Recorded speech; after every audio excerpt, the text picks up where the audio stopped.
আমার একটা সাথী ছিল দেশের বাড়িতে,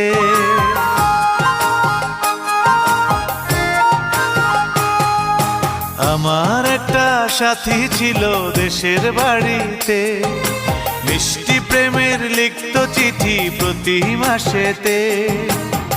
হঠাৎ একদিন খবর এলো সাথীর নাকি বিয়ে হলো আমার অজান্তে। এখন বলো দেশে যাব কার আশাতে, এখন বলো দেশে যাব কার আশাতে।